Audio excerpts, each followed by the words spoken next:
Welcome back to another episode of Babel Studio. It's me Afwan here as your presenter guys. Macam biasa, siapa lagi kan? Kali ni aku nak kongsikan dekat korang satu cerita berkenaan tentang mimpi seorang akak ni yang dia mendakwa dia nampak apa yang akan berlaku pada dunia pada masa akan datang guys. Mungkin kita dengar macam mengarut guys untuk percaya benda-benda yang berkaitan dengan mimpi ni. Yalah sebab orang tua-tua cakap mimpi mainan tidur. Tapi dalam kes ni, mimpi akak ni dia tak berfungsi sebagai mainan tidur. Fungsi mimpi akak ni lebih daripada tu, sehingga kan disebabkan mimpi dia ni, Sittah An-Nur ditahan pihak polis. So macam mana cerita dia? Dia mimpi apa yang sampai polis cari dia ni? Let's go.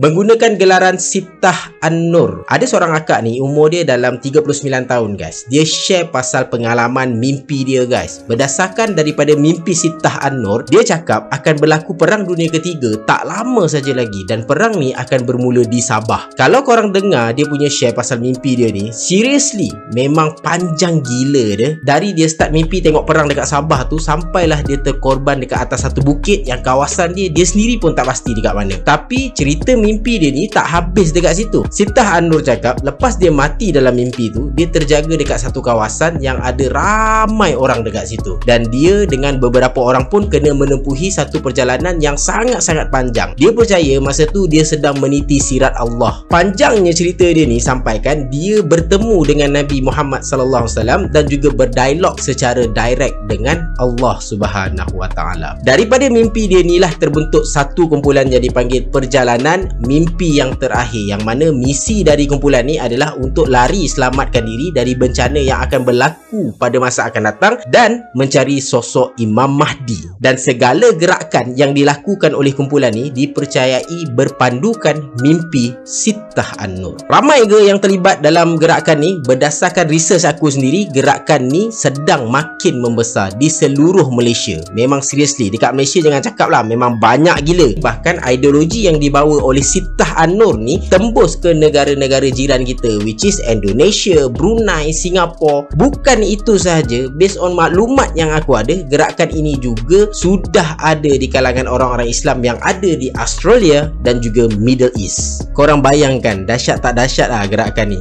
Gila weh. Sittah An-Nur ni dia selalu juga buat Google Meeting, Google Meet sebelum ni, bagi membincangkan apa yang sebaiknya gerakan ni buat untuk selamatkan diri mereka daripada menghadapi bencana yang akan datang ni. Dan yang gilanya adalah Google Meet dia dihadiri lebih daripada 300 orang guys. Orang yang follow dia ni bukan orang yang calang-calang tau. Ada di antara mereka ni pencen askar ataupun polis, pensyarah, lepas tu ada macam-macam lagi. Boleh disimpulkan follower Sittah An-Nur ni banyak daripada golongan profesional. Yang ni yang kita risau.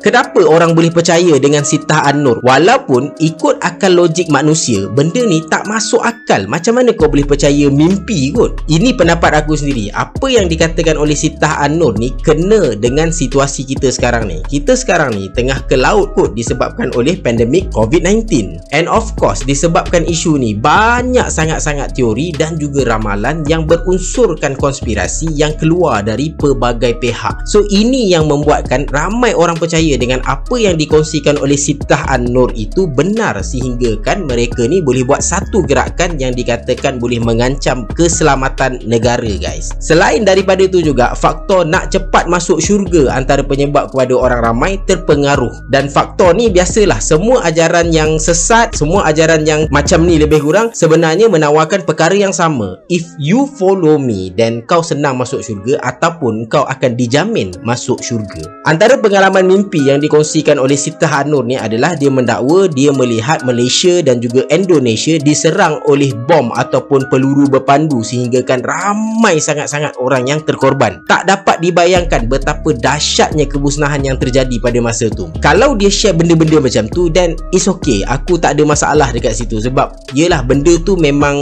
boleh jadi, kita boleh mimpi benda-benda yang macam tu. Masalah dia sekarang, dia juga berkongsi dalam mimpi dia guys, dia berjumpa dengan Nabi Muhammad sallallahu alaihi wasallam dan juga para malaikat Allah. Yang paling aku tak boleh brain, dia cakap dia berdialog dengan Allah secara terus guys, tanpa perantara langsung. Korang bayangkan mimpi macam mana tu agaknya. So disebabkan banyak kenyataan dia dalam perkongsian mimpi dia tu lari jauh dari ajaran agama Islam yang sebenar, dia dilabelkan sesat dan ajaran yang dia bawa tu juga sesat. Persoalan dia sekarang, adakah mimpi Sittah An-Nur itu benar? Mungkin petunjuk untuk dia dan kita semua dalam menghadapi fitnah akhir zaman ni. Betul tak guys? Kalau korang berfikir macam tu, relax. Kalau kita cakap semua mimpi Sittah An-Nur itu benar dan boleh dijadikan guideline, korang semua kena tahu yang Sittah An-Nur bukan orang pertama yang mengeluarkan mimpi macam tu. Yes, ada orang lain guys yang kalau ikutkan daripada segi nasab ataupun keturunan dia, orang ni lebih dipercayai berbanding Sittah An-Nur. Ada seorang lelaki bernama Muhammad Qasim dari Pakistan. Berdasarkan kajian yang dilakukan oleh Ustaz Rahmat Bakini dari Indonesia, bahkan ada ramai lagi orang yang mengkaji tentang Muhammad Qasim ni, dia cakap yang Muhammad Qasim ni kalau ikutkan adalah dari keturunan Nabi Muhammad SAW. Pada tahun 2014, Muhammad Qasim ni menggemparkan dunia kot. Dia berkongsi pasal mimpi dia bertemu dengan Nabi Muhammad SAW dan dalam mimpi dia ni, dia diperlihatkan oleh Allah tentang apa yang akan berlaku pada akhir zaman. Tak cukup dengan itu, dia juga mendakwa yang dia berdialog dengan Allah tanpa perantara, secara direct. Sama seperti apa yang dikongsikan oleh Sittah An-Nur. Cuma perkongsian Muhammad Qasim ini lebih kepada geopolitik dunia. Which is, apa yang dikongsikan oleh Muhammad Qasim ni lebih complicated dan lebih solid. Kalau korang nak tahu, ada perkongsian pasal mimpi Muhammad Qasim ni yang terbukti benda tu benar, betul-betul jadi. Bukan satu benda, bukan dua benda, tapi banyak guys, sangat-sangat banyak. Dan perkongsian mimpi Muhammad Qasim ni tepat. Macam mana dia cakap, macam itulah akan jadi. Disebabkan oleh perkongsian mimpi Muhammad Qasim ni, ramai orang yang ikut dia guys. Bukan sahaja dari Pakistan, bahkan dari serata dunia. Mereka ni bersiap untuk jadi pengikut kepada Muhammad Qasim sebab diorang beragapan Muhammad Qasim ni adalah Imam Mahdi pada masa akan datang. Disebabkan aku nak tahu betul ke tidak Muhammad Qasim ni ada kemungkinan untuk jadi Imam Mahdi ataupun tidak, so aku carilah, aku research lah jawapan dia. Dan aku jumpa satu perkongsian dari Ustaz Muhammad Zulkifli dari Indonesia. Beliau menyatakan ciri-ciri fizik yang ada pada Muhammad Qasim ni tak tally, tak sama dengan ciri-ciri fizik yang digambarkan oleh Rasulullah dalam hadis baginda tentang fizikal Imam Mahdi. Maksudnya Muhammad Qasim ni tak ada rupa pun dari segi fizikal dia yang menyamai Imam Mahdi. Tetapi Ustaz Zulkifli ni tak menolak terus yang Muhammad Qasim ni bukan Imam Mahdi. Boleh jadi betul, boleh jadi tidak. Itu yang dia kongsi dalam ceramah dia. Kalau tak silap aku lah, Muhammad Qasim ni dia tak pernah claim pun diri dia sebagai Imam Mahdi. Tapi yang claim Muhammad Qasim ni Imam Mahdi adalah pengikut-pengikut dia yang taksub dengan dia, yang obses dengan dia. Mereka ni lah yang mengangkat Muhammad Qasim sebagai Imam Mahdi, bukan dia sendiri. Walaupun ada banyak benda yang ada pada Muhammad Qasim ni bercanggah dengan hadis Nabi Muhammad SAW berkenaan tentang Imam Mahdi.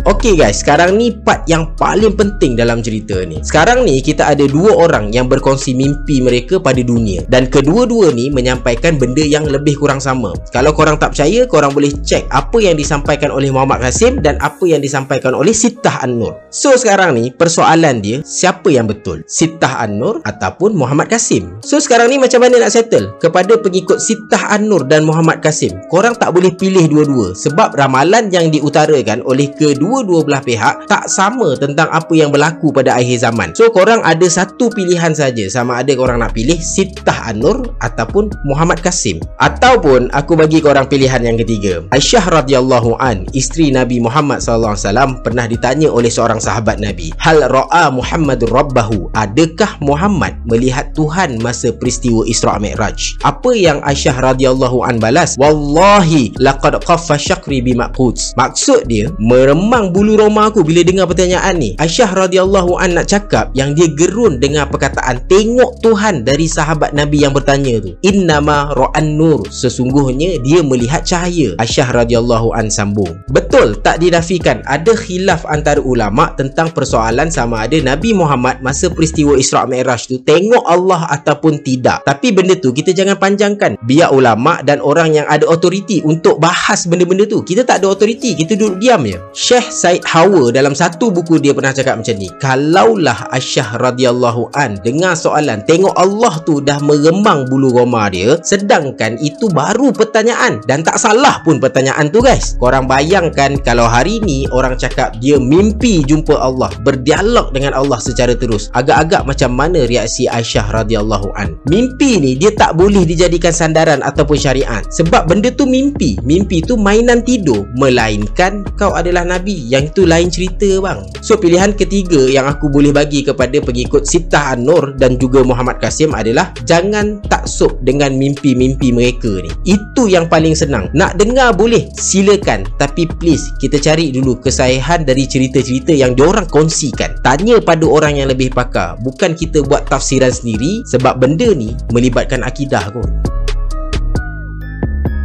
Aku hopefully video kali ni boleh buka sikit mata kita untuk menilai mana satu benda yang benar dan mana satu benda yang tak benar ataupun belum tentu benar. Akhir zaman ni pasti banyak gila ideologi yang try untuk pesongkan akidah kita. So kita kena jaga elok-elok. Sekarang bukan zaman yang kita boleh dengar lepas tu kita telan terus-terus macam tu. Bahaya sangat-sangat. Dan lagi satu, bukan kata isu ni sahaja, apa-apa isu pun please rujuk pada orang yang lebih pakar dan jangan taksub, sebab ketaksupan tu akan bunuh diri kita sendiri. Until next time, I see you at the next video. Assalamualaikum, terima kasih, ciao.